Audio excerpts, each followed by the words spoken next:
Hello, everyone. We are ready for the main event of tonight, which is, of course, the Shivas, the Good Bartenders.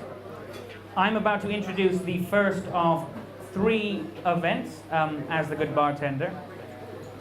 He is the CEO of Fetcher. His name is Idriss Rifai.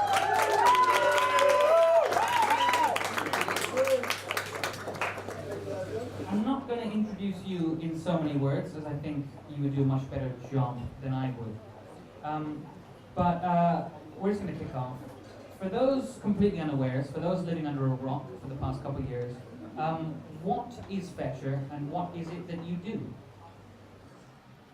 So basically, we believe that that the world doesn't have addresses, right? There's about 4 billion people that doesn't have an addresses, and we're serving e-commerce. We're serving a lot of the banks and so on. And basically, like what we want to do is that we want to make sure that we can deliver wherever you are.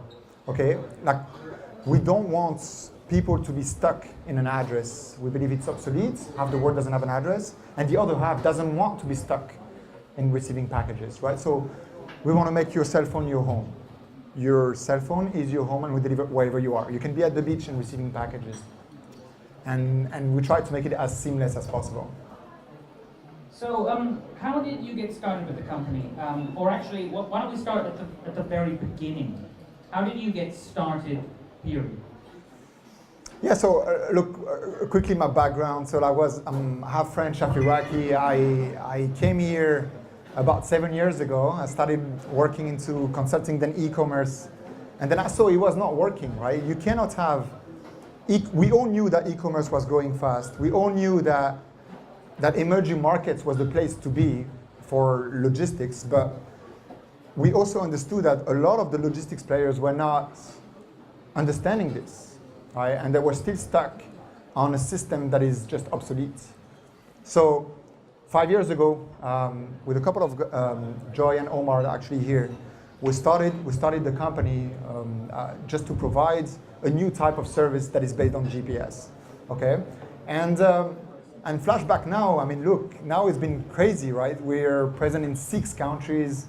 We're hiring about 100 people a week. It's been a crazy ride compared to, I remember when we started, we had 6 packages on the table, and we're wondering like how we're gonna be able to do it, right? So it's just flashback now. It seems like it's a long way. We've gone a long way. So I guess kind of what led you to start your own business? And on the back of that, were you ever fearful that the business wouldn't succeed? Yeah. So as entrepreneur, like you're the distinctions between success and failure is very thin. Okay, and it's one of the mistakes that a lot of people misunderstand. When you see like all these successful entrepreneurs, like you think that they do everything right, which is just not correct. The ability of a startup, what makes a startup great, I would say, is not the ability to make everything right the first time. It's the ability to switch gear and change things very quickly. Okay, so we believe we've done that quite well, because we failed so many times, right? We failed in our tech, we failed in our operations, we failed all the time. But because of our ability to actually overcome this and being able to go to the next level, this is what makes us like different, right? So this is really what's driving us, you know, like providing a better customer experience, providing something that customers actually want in this market. So what you're saying is, if you look at a successful entrepreneur and you think that they're a winner, you're actually seeing a massive loser. It is. I mean, look, it's because you have to look at the facts, right? When you start a company, 70% of the company is gonna fail and all their assets gonna gone at zero, right? That's just facts. It's just statistics, right? Entrepreneur, there is a very thin line between, you know, like self-driven and being just plain crazy, right? And that line is not clear, right? That's why it's like so many entrepreneurs. So one, there is like 50% of entrepreneurs that are depressed because they're always unsatisfied with what they have, right? They always want to go to the next level, and they feel that they're being blocked or being constrained by their own organizations or by their own technology or whatever. All right, so that's one. And then two, even if you're going fast, you're always looking at the dark side, right? You're always thinking about how you could have done better. And I think that one of the things that drives entrepreneur is the constant, never-ending unsatisfaction. You're never satisfied with what you have because you believe you can be doing so much more. So there's kind of a thing in the Valley right now about failing fast. There's also another thing in the Valley about not failing at all. Which side of the fence are you? So I believe that in this part of the world there is a big problem with failure, right? And so one is definitely the fact that when you fail a business, so for example, before there was anti-bankruptcy laws and that kind of stuff, you're actually liable on your own assets, right? Which creates tremendous pressure on the entrepreneur. But forget this, put that aside because this can be solved. But I think that as a culture, the culture of being able to accept failure is not here, right? So I remember 10, 15 years ago, being an entrepreneur was it's like you couldn't get a job in a regular companies. So we have to change this. We have to understand that, and Elon Musk says it a lot, right? It's just so one is just that I'm trying harder than anybody else. It doesn't mean that the fact that I'm successful right now doesn't mean, and I'm talking about him, not me, but the fact that I'm successful right now doesn't mean that I've been successful, that I've been doing all the right decisions. It just means that I've been trying harder than anybody else. And it's crazy because when you look at the top entrepreneurs like Elon Musk and so on, it's just they really put on the table the fact of outworking the competition, right? So even if you're smart, you really have to think that it's a lot about efforts. And if you look at sports, I think there is so I used to play basketball quite a lot, and it's crazy that how similar it is. It's just that it doesn't matter how gifted you are, how gifted your company is. It's just being on the ground and working 16 hours a day is what's going to make you great. You need to do that for the company if you want to make it great. So my next question is as a personal interest. When I was growing up, I wanted to be an astronaut. I wanted to be a pilot. Today's kids are growing up and they want to work for Uber. They want to work for Amazon. These are logistical companies. Yeah. The logistical industry is the sexiest it's ever been. Why is that? How is that? I mean, honestly, I don't really know. I'm not doing this because it's hot, right? It's just I just think it solved a problem, right? For me, it was back in the days when when the ID came, I was in Jordan. And every time I was ordering food, it was getting cold by the time. So my Arabic is crap, right? I'm half French, and broken English, right? So it just doesn't work, right? So I was talking to the driver, and every time it's just please give me your phone number, and that became the only sentence I wanted to know in Arabic, right? So that I could share my location on WhatsApp. Right? It just doesn't work. So we really wanted to solve the problem. So I think logistics is solving an issue that is just it's almost like you want people to be able to get to you without too much pain. And I think that the future of logistics is not going to be about scheduling your order. It's going to be about allowing, as a person, you're going to be allowing logistics company or any other services for 1 hour to get to you because you're busy 10 hours a day, and that 1 hour you want to be able to be open. And you open, it's almost like an open API or whatever that's just going to get you to receive stuff. So this is really what we're trying to do. So I'm having a coffee and then a drone appears and my package is there. Yeah, why is it so complicated now? Why do you have to go through 10 phone calls?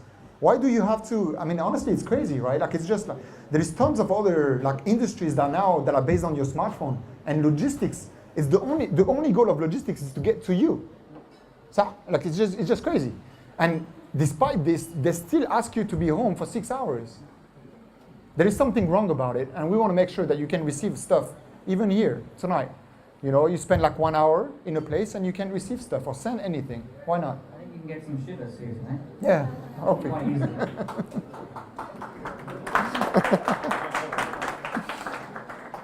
So, I guess you're an entrepreneur, and yet I heard a stat the other day that said that 99% of entrepreneurs will never be as rich as the 99th employee at Instagram. Yeah. Do you think that entrepreneurship is for everyone? No, it's not. And I'm not saying this. So I would say, like, statistically, it's not. Okay, like you have to be aware that being an entrepreneur, you're most likely to fail so many times, and your ability to be able to be knocked out and being able to get to work the next morning, and we face that with like people here. It's just crazy, like how you have to show a face the next morning and pretend everything is okay, even though you're broke. So I remember like back in the days when I was like, when the company was just like very early stage, for 6 months in a row, on the 24th of the month, we didn't have money to pay salary. And you still have to show face, right? All the employees are coming to work, they pretend that everything is okay, and you have to deal with this, right? You have to make sure that one employee is gonna get paid at the end of the month, and that the company is still gonna grow, right? Because you still need to recruit, you still need to get money, you still need to get funding and so on, right? So it's a very difficult game. So statistically, you should not, there is nothing that should push you to entrepreneurship. The only thing that I think that what makes you an entrepreneur is just the drive, like you have to do it. I remember back in the days when I was on the other side of the table, when I was dealing with logistics company, I was pissed off. I was pissed off on how they were treating me. It's just like, it just doesn't work. You cannot disregard what I want and what I believe, right? It just doesn't work. You have to listen to me. And if you're not listening, somebody else is gonna listen to me. So I wanna be that guy, all right? So I think that there is, at some point as an entrepreneur, you need to be like, the self-drive is incredibly important. And that's probably the only thing that cannot be taught. So are there any other characteristics besides self-drive that kind of lend themselves to entrepreneurship? All the rest can be taught, honestly, right? There is like the soft skill, the hard skill. On the hard skills, obviously, like you need to have, the background is important, but honestly, you can learn all of this. Or you can recruit somebody who's gonna do that for you, actually. So you have to understand your own weaknesses. But honestly, I think the toughest is like, there is two key things, right? One is the relentlessness, the ability of always going forwards, even though everybody is telling you no, the clients are telling you no, the investors are telling you no, your family is telling you you're stupid, right? And you still being able to go forward, you have to be a little bit cuckoo, right? You have to be a little bit crazy. So that's one. And then I think two is definitely like the ability to learn on the spot, right? Part of what makes startups great is the ability to listen. A lot of the big companies don't listen. And I'm not gonna name, but it's just very difficult, or it's just, they just can't listen to what customer really wants. So as a startup, we always try to listen and make sure that what we provide is what they want. So on that level, you see kind of the big companies fail to listen. You're a startup, you do listen. At some point, you're not going to be a startup anymore. At some point, well, let's touch wood. At some point, you will no longer be a startup. How do you ensure that you're still a company that listens? How do you ensure that you don't become one of those large entrenched companies that get usurped by a smaller one, as you have in your industry? Yeah, so there is no magic formula, right? It's just like there is nothing that prevents you from actually going into like the other side, right? But you have to do at least two things, right? One, you have to be always humble. And I think that as a company, as a person, you always have to be humble. And the more you know, the more you understand that there is a lot of things you don't know, right? So like it's incredibly important to have that as a mindset across the companies, and including at the top. So that's one. And then two, you have to be fast, right? And one of the things, that sums up what I think is a startup. Back in the days, Tesla, again, there is, and we don't know whether it's true or whether it's fake, but there is a tweet that was just like, so sent by someone who's just like, oh, it would be cool if you include that feature. 3 days after, it was included. Which means that the path towards like understanding what they want, putting that into the product, and bringing that to production is incredibly quick. And that's what makes a company a startup. It doesn't matter. The size is irrelevant. Right? You can be a startup, and Uber, right, is still considered a startup, 70 billion valuation, right? Much higher than a lot of these big businesses, right, where we understand it. But it's just like the ability to understand what customer want and being able to change your product accordingly is what makes a startup a startup. So you kind of mentioned Elon Musk there. I was wondering if you've had any kind of mentors in your life, or if you look up to anyone in the current, like the international or local business community. Yeah, so my personal my personal mentor, the guy I really admire is Ronaldo, right? Ronaldo Mashawar, like the CEO of Souk. Look, so one, he builds like an amazing business, right? He managed to exit, but I think that, I mean, based on what I've lived, right? Like, there is tons of education, right? Like the market here in the Middle East is not used to like VC investment and startup and all of this. So you're having some weird discussions sometimes, right? About what it is and how can a company grow like 600% in a year, that type of stuff. And it's just like I started this like 5 years ago. Ronaldo started this 15 years ago. So I've got the biggest respect with regards to how he's been through in educating the market. It's always difficult to be a trailblazer. It's extremely difficult. And he was. And I've got the biggest respect for that because he must have been through discussions that have been just out of this world, I believe. So kind of on that, he's just sold his company to Amazon for quite a lot of money. Is that something that you have plans for your company? Is that something that you're currently thinking about? Oh, I can build this for the next couple of years and then I'll sell it to a big global behemoth? Or is that not kind of the way entrepreneurs think? Yeah, so like you don't build a company to sell it, right? Because it just doesn't make sense, right? Like here, if you start focusing on selling, this is where you start losing focus on creating values and making sure that you serve your clients, right? And it's not bullshit. Like literally, this is how it is. Like there is so much distractions in the business, right? Where you should go. This is a huge distraction. If you want to start selling, if you want to be in the mindset of selling, it start distracting the whole business. So we're not here for sale. What we're here for, and with all respect, like we're here for a cause. I'm just tired of this like emerging markets being like this whole logistics being like unfit for this, right? It's just too complicated. It's just too cumbersome. Somebody has to solve it. Somebody has to make it easy to send something in the middle of Nigeria, right? Like we have to solve this problem. It just makes sense. This is what's driving us, right? So as of now, like selling is just completely out of the question. We're just scratching the surface. We just started, honestly. Like it's just like there is so much to be done, and that constant frustration is crazy. Like I wake up in the morning, I'm frustrated. At night, I'm frustrated. This is crazy. We're not going fast enough. We're not building fast enough. I think you're doing quite well for yourself. So the next question is how important is the notion of giving back? How important is the notion of social responsibility to your company and to yourself? Yeah, so look, for me, it was, so I'm born in France, for those who haven't picked my accent, which is probably 1%. My dad is Iraqi, my dad is from Mosul. And we left Iraq when I was like 3 years old, right? So, and we never came back. I only came back when I was like 27 years old, when I was working for the Ministry of Defense, and I saw Baghdad completely devastated.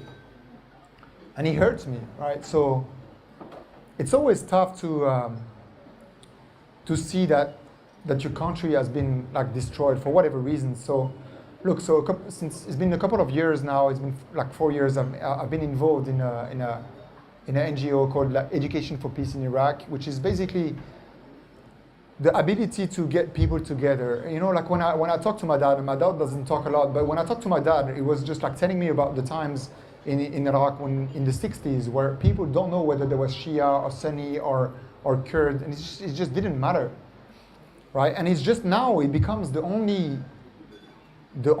like such a defining statement.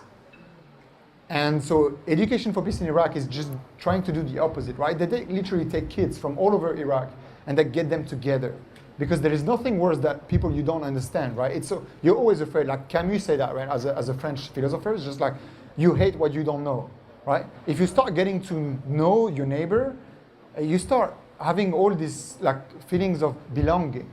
And this is what is really core, because at the end of the day, they're all coming from the same. They're all like human beings coming from the same nation. So that's what I'm keen on.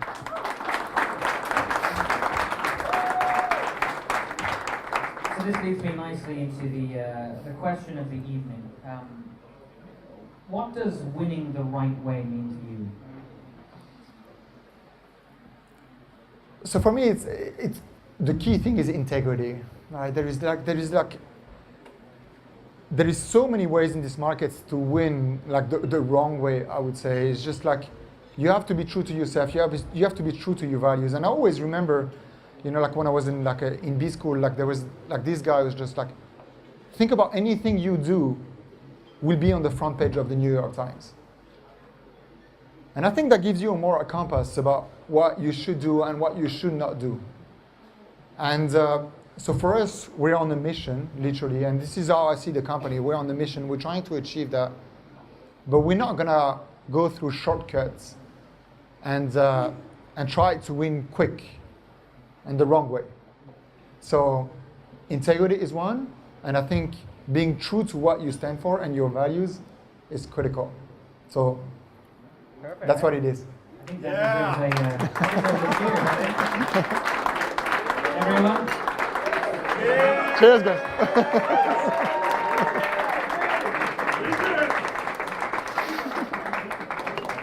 So now I'm afraid to say that the easy part of tonight is over.